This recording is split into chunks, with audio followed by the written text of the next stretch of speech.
ಕನ್ನಡ ಹಬ್ಬ ಮುಗಿಸ್ಕೊಂಡು ನನ್ನ ಪಯ್ಯನ ಉಡುಪಿಗೆ ಅಂತ ಹೇಳಿ ಊಟ ಮಾಡಿಕೊಂಡು ಬಸ್ ಹತ್ತಿದೆ. ಆಮೇಲೆ ಲೈಟಾಗಿ ಸ್ವಲ್ಪ ಹಸಿವಾಗ್ತಿತ್ತು ಅಂತ ಲೇಸ್ ತಿಂದೆ. ಹಾಯ್ ಹಲೋ ನಮಸ್ತೆ, ನಾನು ನಿಮ್ಮ ಸ್ವಾತಿ ಕ್ಷತ್ರಿಯ. ಮಾರ್ನಿಂಗ್ 6 o'clockಗೆ ಉಡುಪಿ ರೀಚ್ ಆದೆ. ಊರಲ್ಲಿ ತಮ್ಮ ಇರಲಿಲ್ಲ, ಅದಕ್ಕೆ ತಮ್ಮನ ಫ್ರೆಂಡ್ ಬಂದಿದ್ದ ಕರ್ಕೊಂಡು ಹೋಗ್ಲಿಕ್ಕೆ. ಸುಸ್ತಾಗಿತ್ತು ಅಂತ ಬಂದ ಕೂಡಲೇ ಮಲಗಿದೆ. ಎಂತ ಇಲ್ಲ ಅಂದರೂ ಪರವಾಗಿಲ್ಲ, ನಿದ್ದೆ ಅಂತೂ ಮೊದಲು ಬೇಕು ನನಗೆ. ಆಮೇಲೆ ಮಧ್ಯಾಹ್ನ ಎದ್ದು ಹಾಲು ಬಿಸಿ ಮಾಡಿ ಕುಡಿದು ಊಟ ಬೇಡ ಅಂತ ಲೇಸ್ ತಿಂದು ಸ್ವಲ್ಪ ಕೆಲಸ ಇತ್ತು ಅಂತ ಹೊರಗಡೆ ಗಾಡಿ ತಗೊಂಡು ಹೋದೆ. ಬಂದು ಚಕ್ಕುಲಿ ತಿಂದು ಊಟ ಮಾಡಿದೆ. ದ ನೆಕ್ಸ್ಟ್ ಡೇ ಮಾರ್ನಿಂಗ್ ಎದ್ದು ಅಮ್ಮ ನನಗೆ ಅಂತವೇ ಬೊಂಡ ತಂದು ಇಟ್ಟಿದ್ದು. ಬೊಂಡ ಕುಡಿದು ಹಾಗೆ ಸ್ವಲ್ಪ ಸ್ವೀಟ್ ತಿಂದೆ.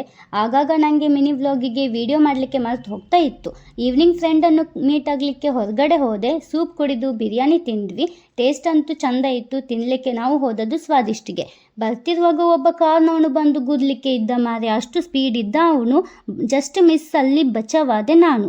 ಲಾಸ್ಟಿಗೆ ಹೇಳೋದು ಎಂತ ಅಂದರೆ, ಪ್ಲೀಸ್ ನಿಧಾನಕ್ಕೆ ಗಾಡಿಯನ್ನು ಓಡಿಸಿ. ನಿಮ್ಮ ಮನೆಯಲ್ಲಿ ನಮ್ಮ ಮನೆಯಲ್ಲಿ ನಿಮಗೋಸ್ಕರ ನಮಗೋಸ್ಕರ ಅಂತ ಕಾಯ್ತಾ ಇರ್ತಾರೆ ಅಲ್ವಾ. ಇಷ್ಟೇ.